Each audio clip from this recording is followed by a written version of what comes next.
Le son de la notification m'a réveillé à 3h47 du matin. Ce n'était ni un appel, ni un SMS, c'était l'application de sécurité sur ma tablette, celle que le petit-fils de ma voisine m'avait aidé à installer il y a 2 semaines quand j'ai commencé à soupçonner que quelque chose ne tournait pas rond. Mouvement détecté. Chambre principale. Je n'étais pas dans ma chambre.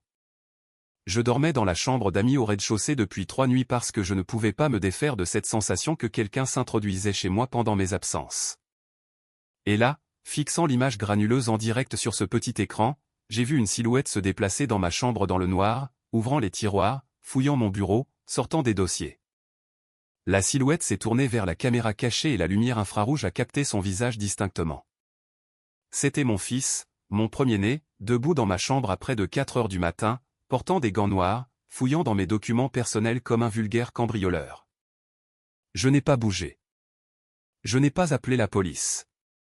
Je suis resté assis sur ce lit d'appoint et je l'ai regardé pendant 11 minutes jusqu'à ce qu'il trouve ce qu'il cherchait, le glisse à l'intérieur de sa veste et sorte par la porte de derrière dont il avait toujours la clé. Ensuite, j'ai fermé l'application, posé la tablette sur la table de chevet et j'ai fixé le plafond jusqu'au lever du soleil. Je m'appelle Jean-Pierre Dubois. J'ai 68 ans. Je suis né à Saint-Étienne, à l'époque où les aciéries tournaient encore à plein régime et où chaque homme en ville avait de la graisse sous les ongles et une raison d'être chevillé au corps. Mon père a travaillé à la forge pendant 31 ans. Ma mère nettoyait des maisons bourgeoises dans les beaux quartiers. Ils m'ont donné 2 choses précieuses, une éthique de travail infatigable et la conviction que la parole d'un homme est sacrée. J'ai quitté Saint-Étienne à 19 ans avec l'équivalent de 500 € en poche et une vieille camionnette rouillée pour monter sur Lyon, parce qu'un copain m'avait dit qu'il y avait du boulot dans le bâtiment. Il avait raison. J'ai passé 5 ans à couler du béton, à monter des charpentes et à apprendre tous les corps de métier possibles, électricité, plomberie, toiture. Je n'étais pas le gars le plus brillant sur le chantier, mais j'étais toujours le dernier à partir. À 28 ans, j'ai obtenu ma licence d'entrepreneur. À 32 ans, j'avais ma propre boîte, Dubois Bâtiment, spécialisée d'abord dans la rénovation d'appartements, surtout des cuisines et des salles de bain, avant de passer à des projets commerciaux, des immeubles de bureaux et des centres médicaux. J'ai bâti cette entreprise comme mon père bâtissait tout, un jour d'honnête travail après l'autre. Pas de raccourci, pas de combine. Chaque contrat livré à temps ou en avance. Chaque poignée de main honorée. À l'âge de 50 ans, Dubois Bâtiment comptait 200 employés et des chantiers dans toute la région Auvergne-Rhône-Alpes. Ce n'était pas une multinationale du CAC 40, ce n'était pas prestigieux, mais c'était solide, fiable, et c'était à moi. J'ai épousé ma femme, Monique, quand j'avais 26 ans. Elle était professeure des écoles avec un rire qui pouvait remplir une pièce vide et la transformer en foyer. Elle m'a donné 2 fils. Mon aîné, Pascal, est arrivé en premier, puis Mathieu 2 ans plus tard. Nous les avons élevés dans une maison de 5 pièces à Écully que j'avais construite moi-même. Chaque clou, chaque planche, les déjeuners du dimanche, les matchs de foot, les vacances au camping, tout y était. Monique s'est assurée que ses garçons ne manquent de rien.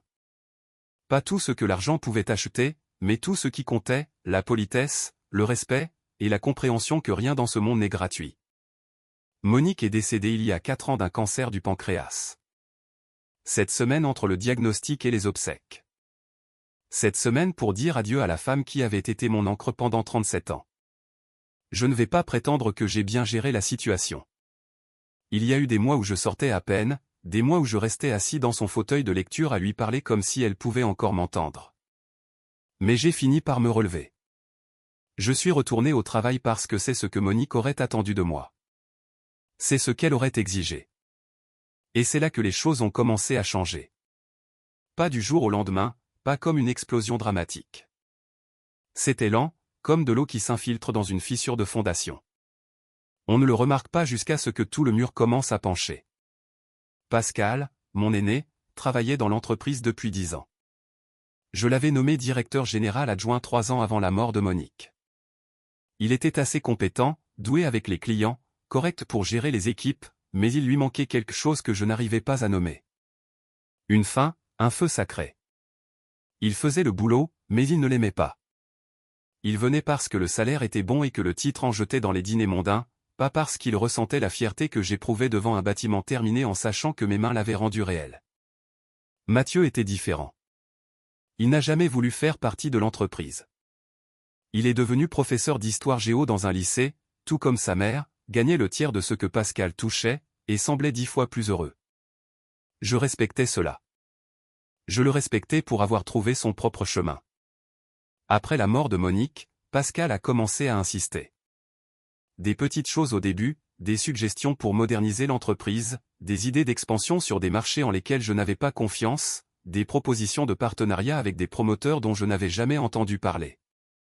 J'écoutais. J'ai toujours écouté. Mais quand je n'étais pas d'accord, quelque chose changeait dans son regard. Quelque chose de froid. Il a épousé une femme nommée Valérie il y a 6 ans. Belle, sophistiquée, toujours habillée comme si elle entrait dans un tribunal même pour aller faire les courses. Elle travaillait dans l'immobilier de luxe. Et dès le jour où je l'ai rencontrée, chaque conversation revenait d'une manière ou d'une autre à l'argent. Combien les choses coûtaient, combien elles valaient, pour combien elles pourraient être revendues. Monique ne l'a jamais aimée. Elle m'a dit une fois, cette femme regarde notre famille et n'y voit qu'un bilan comptable. Je lui ai dit qu'elle était trop dure avec Valérie. Une erreur de plus dans une liste qui s'allongeait. Le premier vrai signal d'alarme est apparu il y a 8 mois.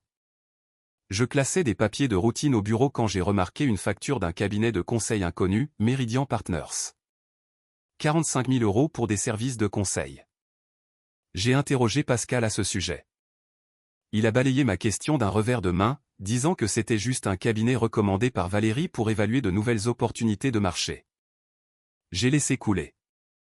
J'aurais dû être plus vigilant.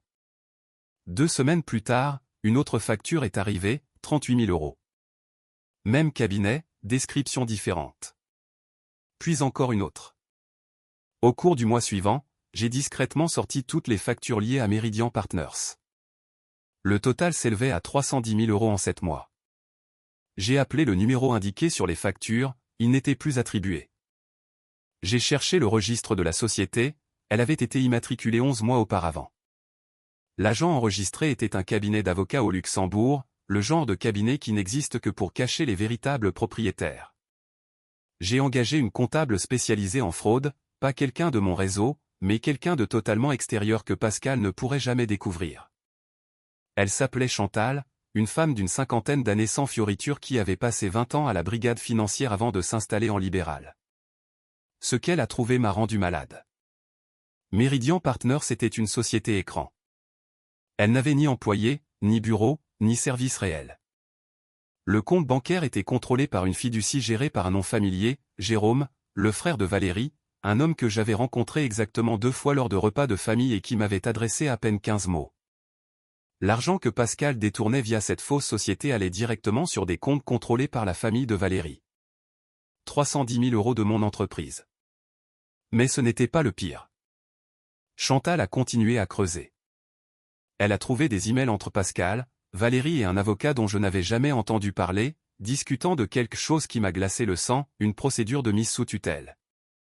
Ils montaient un dossier pour me faire déclarer inapte mentalement. Les emails présentaient cela comme un plan d'affaires. Étape 1, documenter des cas d'oubli, de confusion ou de comportement erratique. Étape 2, obtenir des avis médicaux confirmant un déclin cognitif. Étape 3, déposer la demande de mise sous tutelle auprès du juge. Étape 4, une fois le contrôle légal obtenu, restructurer l'entreprise, vendre les actifs clés et liquider. Pascal tenait des notes avec des dates et des descriptions précises. 14 février, papa a oublié le nom du chef de chantier sur le projet des collines. 3 mars, papa a posé la même question 2 fois en réunion. 19 mars, papa s'est perdu en allant au site de la plaine, il a dû appeler pour demander son chemin. Certains faits étaient vrais. J'avais effectivement oublié ce nom. J'avais posé cette question 2 fois. Et je m'étais trompé de route parce qu'ils avaient changé le plan de circulation. Rien de tout cela ne signifiait que je perdais la tête. Cela signifiait simplement que j'avais 68 ans et que j'étais parfois humain. Mais écrit dans une liste soignée avec un langage clinique, cela pouvait ressembler à toute autre chose. Cela pouvait ressembler à un homme qui s'effondre. C'est là que j'ai compris le but de l'intrusion. La nuit où j'ai vu Pascal sur la caméra fouiller mon bureau, il cherchait mon dossier médical, mes ordonnances, tout ce qu'il pouvait utiliser pour peindre un tableau de sénilité. Il a trouvé un dossier avec mes dernières analyses de sang et une note de mon médecin sur la surveillance de mon cholestérol, des trucs de routine. Mais entre de mauvaises mains, avec le bon récit, même la routine devient une arme. Je ne l'ai pas affronté tout de suite. J'ai appris cela en 50 ans de métier, on n'abat pas un mur avant de savoir ce qui le soutient. On planifie. On mesure 2 fois. On s'assure que quand on frappe, on ne rate pas sa cible. J'ai appelé mon frère François à Saint-Étienne. François a 71 ans, c'est un électricien retraité bâti comme un bloc de béton, la seule personne sur Terre en qui j'ai une confiance absolue. Je lui ai tout raconté. Il est arrivé à Lyon le lendemain matin. Jean-Pierre, m'a-t-il dit assis dans ma cuisine devant un café noir, tu as besoin d'un avocat. Pas un avocat d'affaires. Un avocat de guerre. J'en avais déjà un. Chantal m'avait recommandé quelqu'un. Bien. Quoi d'autre? J'ai besoin de témoins. Des gens qui peuvent confirmer que je n'ai pas perdu la boule. Tu m'as moi. Il m'en faut plus. Alors j'ai passé des appels. Mon médecin, qui m'a fait passer une évaluation cognitive complète et m'a déclaré vif comme l'éclair. Mon curé, que je connaissais depuis 30 ans. 2 employés de longue date qui travaillaient avec moi quotidiennement et pouvaient témoigner de ma compétence. Et Mathieu, mon fils cadet. Mathieu est venu chez moi un samedi après-midi. Il avait l'air mal à l'aise, comme s'il sentait que quelque chose n'allait pas. Je lui ai tout dit. Je lui ai montré les factures, les dossiers de la société écran, les emails sur la tutelle. Il est resté assis longtemps sans parler. Puis il a dit, je savais que quelque chose clochait. Valérie n'arrêtait pas de me poser des questions sur toi, sur ta mémoire, si tu semblais confus. Elle disait qu'elle s'inquiétait pour toi. Je pensais qu'elle était attentionnée. J'aurais dû le voir. Ce n'est pas ta faute, lui ai-je dit. Ils m'ont trompé aussi. Qu'est-ce que tu vas faire? Ce que je dois faire. Les 3 semaines suivantes ont été les plus dures de ma vie. J'ai restructuré mon patrimoine, créé une fiducie irrévocable, y ai transféré la majorité des parts de Dubois Bâtiment avec un conseil de surveillance indépendant comprenant Chantal, mon avocate et 2 chefs d'entreprise respectés de la région. J'ai changé mon testament. J'ai révoqué toutes les procurations que j'avais signées. J'ai changé toutes les serrures de ma maison et installé un vrai système de sécurité professionnelle, 16 caméras, des détecteurs de mouvement et une ligne directe avec une société de surveillance privée. Et j'ai continué à aller travailler chaque jour, souriant à Pascal de l'autre côté de la table de conférence, prétendant ne pas savoir que mon propre fils comptait les jours jusqu'à ce qu'il puisse m'effacer. Il y a eu des moments où la comédie a failli me briser. Un après-midi, Pascal a amené sa fille, ma petite fille Léa, au bureau. Elle avait 7 ans, les cheveux sombres de sa mère et le sourire de ma femme. Elle a couru vers moi et s'est jetée à mon cou. « Papy, a-t-elle dit, papa dit que tu vas bientôt venir habiter avec nous. C'est vrai ?» J'ai regardé Pascal par-dessus sa tête. Il fuyait mon regard. « On verra bien, ma chérie, on verra bien. » Ce soir-là, je me suis assis dans le fauteuil de Monique et j'ai pleuré pour la première fois depuis son enterrement. Pas de tristesse, mais de rage. Il racontait déjà à ma petite fille que son grand-père allait emménager, ce qui signifiait que papy ne pouvait plus vivre seul, que papy avait besoin d'être pris en charge, que papy n'était plus capable d'être papy. Il répétait leur récit, préparant tout le monde à l'idée avant même que les papiers légaux ne soient déposés. J'ai choisi un lundi matin pour la confrontation. Pas à la maison, pas en privé, mais au bureau, dans la grande salle de réunion, devant chaque personne qui devait voir ce qui allait se passer. Je suis arrivé à 7 heures. Pascal arrivait d'habitude vers 9h30. À 9h, la salle était prête. Mon avocate, Maître Lefebvre, une femme redoutable qui avait gagné des batailles de tutelle contre les familles les plus riches de la région. Chantal, avec 3 classeurs de preuves financières. François, assis dans un coin, les bras croisés, le visage fermé. 2 de mes cadres les plus anciens, des gens fidèles depuis plus de 20 ans. Et Mathieu, qui avait fait la route tôt le matin pour être là. Pascal est entré à 9h42. Il s'est figé en voyant l'assemblée. « C'est quoi tout ça ?» a-t-il demandé. « Assieds-toi, Pascal, ai-je dit. » Il ne s'est pas assis. Il a balayé les visages du regard. Mathieu, François, Chantal, l'avocate. Qu'est-ce qui se passe, bordel? Ce qui se passe, a dit maître Lefebvre en ouvrant sa mallette, c'est que nous sommes ici pour discuter des 310 000 € que vous avez détournés via une société écran frauduleuse appelée Meridian Partners. Pascal est devenu livide. C'est un cabinet de conseil légitime. C'est une boîte aux lettres au Luxembourg contrôlée par le frère de votre femme, a rétorqué Chantal. Nous avons les relevés bancaires, les documents de constitution et l'historique des transferts. Chaque euro a été tracé depuis le compte d'exploitation de Dubois Bâtiment vers des comptes contrôlés par la famille de votre femme. Le regard de Pascal a cherché le mien. Papa, c'est un malentendu. Il n'y a pas de malentendu, ai-je répondu. Je suis aussi au courant pour la procédure de tutelle. Le silence est devenu pesant. La mâchoire de Pascal s'est contractée. Qui t'a dit? Personne ne m'a rien dit. J'ai trouvé les emails. Je sais pour les notes que tu prenais sur mon prétendu déclin mental. Je sais pour les médecins que Valérie démarchait. Je sais tout du plan pour me faire déclarer incapable, prendre le contrôle de la boîte et la liquider. Je peux expliquer. Tu t'es introduit chez moi, Pascal. Je t'ai vu sur les caméras à 4 heures du matin, avec des gants, fouillant mon bureau. Mon propre fils, dans ma propre maison, comme un voleur. Parce que c'est ce que tu es. Pascal s'est assis, non pas parce que je lui avais demandé, mais parce que ses jambes l'ont lâché. Pendant un long moment, personne n'a parlé. On entendait l'horloge au mur. On entendait la respiration sifflante de François, comme il fait quand il essaie de se contenir. Puis Pascal a fait quelque chose que je n'attendais pas, il a commencé à pleurer. Pas des larmes pour susciter la pitié, mais des pleurets, profonds, venant de quelque part de brisé. Papa, a-t-il dit à travers ses sanglots, tu ne comprends pas. Valérie, elle, j'ai coupé court, ça suffit. Je ne veux pas entendre parler de Valérie. Tu es un homme adulte. Tu as fait tes choix, et maintenant il y a des conséquences. Maître Lefebvre a exposé la situation, les accusations de fraude que je pouvais déposer, l'exclusion automatique de mon héritage via la nouvelle fiducie, l'ordonnance d'éloignement que nous étions prêts à demander. Pascal écoutait tout cela la tête entre les mains. Quand elle a fini, j'ai repris la parole. Je ne vais pas porter plainte au pénal.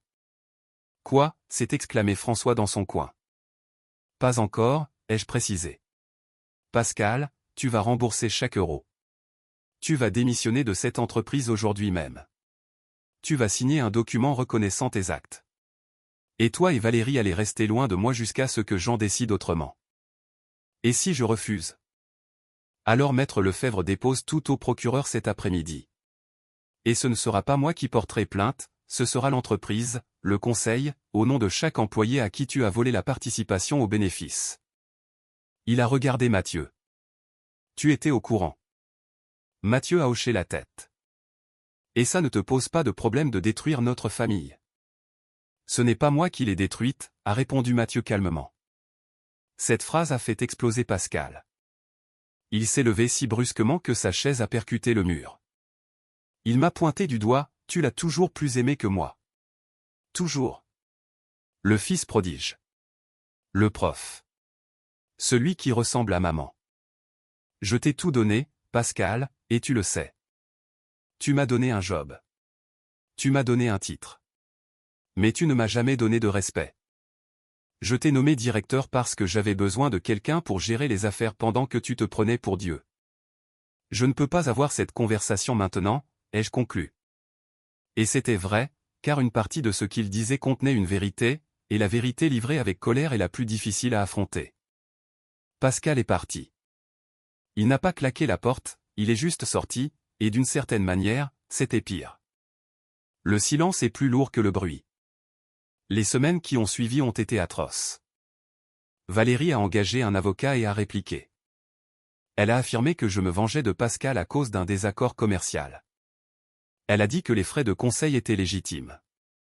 Elle a prétendu que mon comportement prouvait exactement ce qui les inquiétait, un homme âgé devenant paranoïaque et punissant ses enfants parce qu'il se souciait de lui. La presse locale s'en est mêlée, bataille de pouvoir au sein de Dubois Bâtiment. J'ai arrêté de lire les articles après que le troisième m'a traité de patriarche autoritaire incapable de passer la main. Mais les preuves étaient là. Le dossier de Chantal était inattaquable. La société écran, les transferts, les emails. Quand l'avocat de Valérie a vu le dossier complet lors de la procédure, le ton a changé radicalement. Les négociations pour un accord ont commencé. Pendant que les avocats discutaient, quelque chose est arrivé qui a tout changé. C'était un mardi soir. Mathieu m'a appelé à 23h, ce qu'il ne fait jamais. « Papa » a-t-il dit, sa voix était étrange. « Pascal est chez moi. Il est arrivé il y a 1 heure. Il est ivre et il raconte n'importe quoi. » Quel genre de n'importe quoi? Il répète que c'est fini, que Valérie l'a quitté. Qu'elle a emmené Léa. Il dit qu'il n'a plus rien.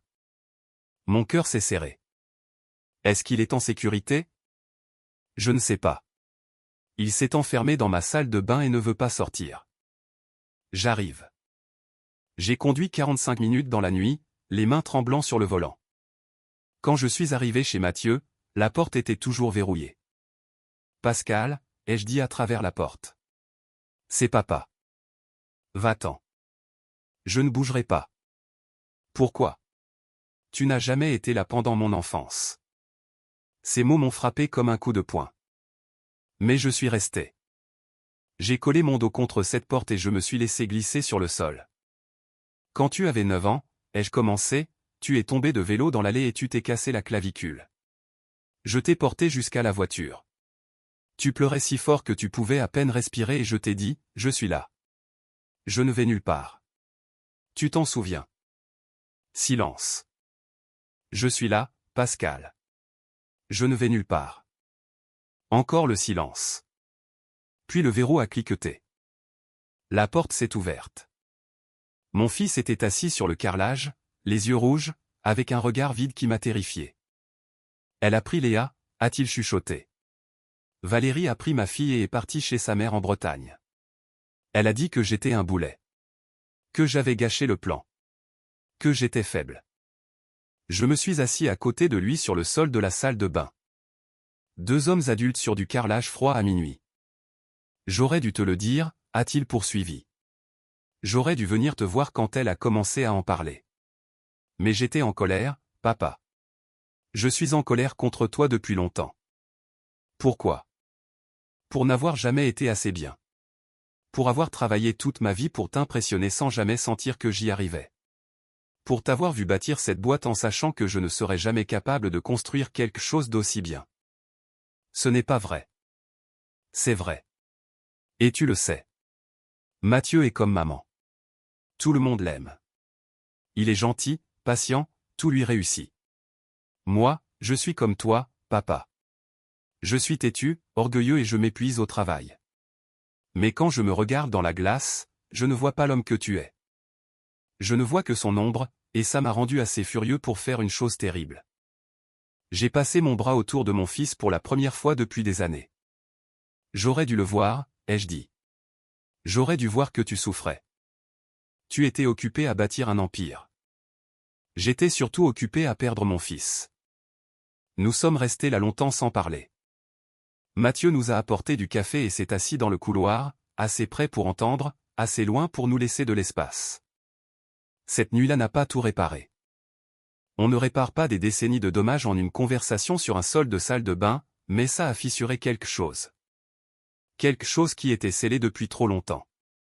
Au cours des mois suivants, les choses sont rentrées dans un semblant d'ordre. Pascal a remboursé l'argent par versement, vendant l'appartement de standing que Valérie l'avait poussé à acheter, vendant la voiture qu'il ne pouvait pas s'offrir.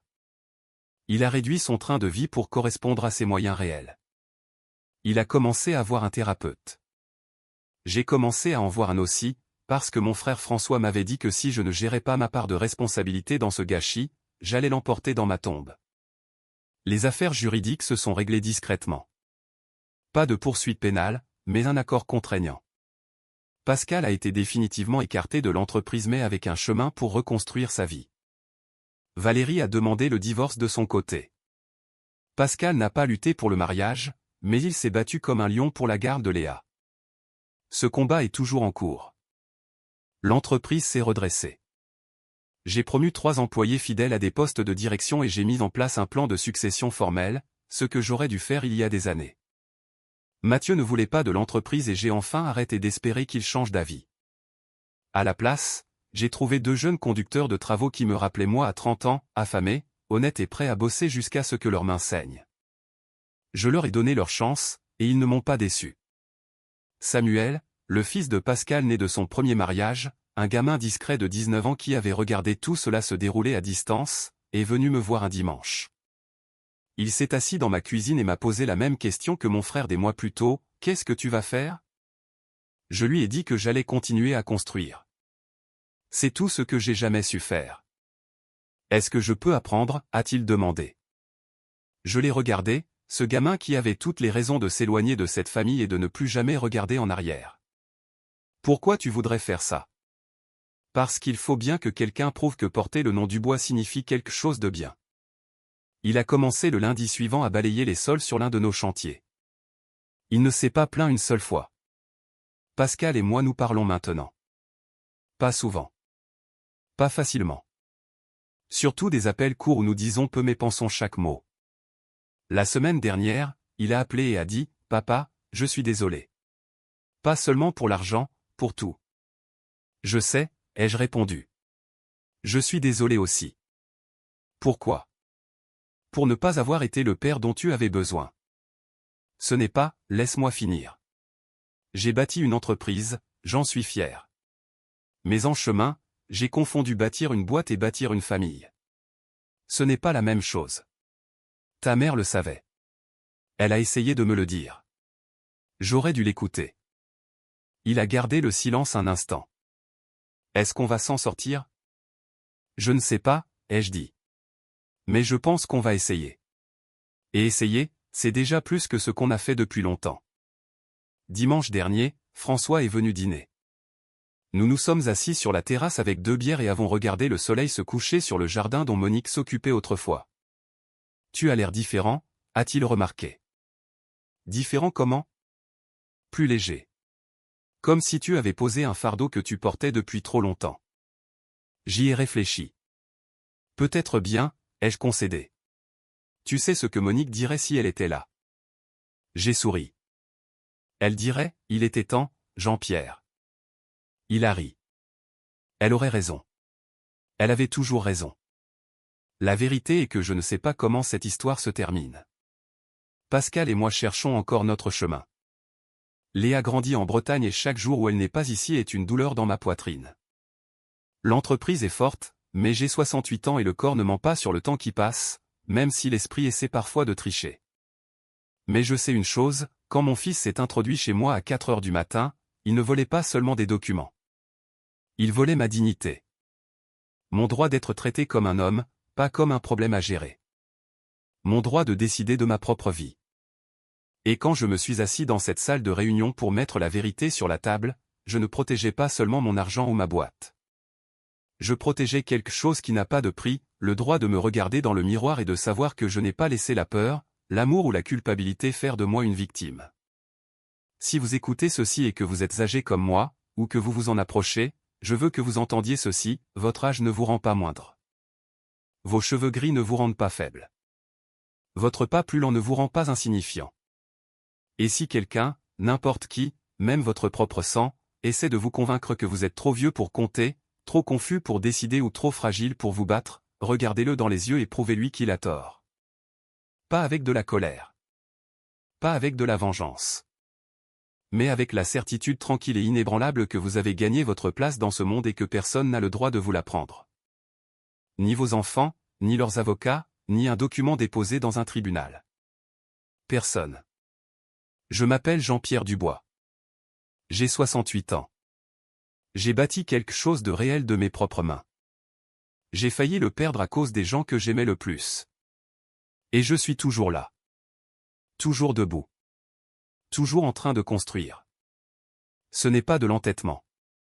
C'est de la dignité. Et elle est à moi. Je l'ai méritée. Et je ne la laisserai jamais s'envoler.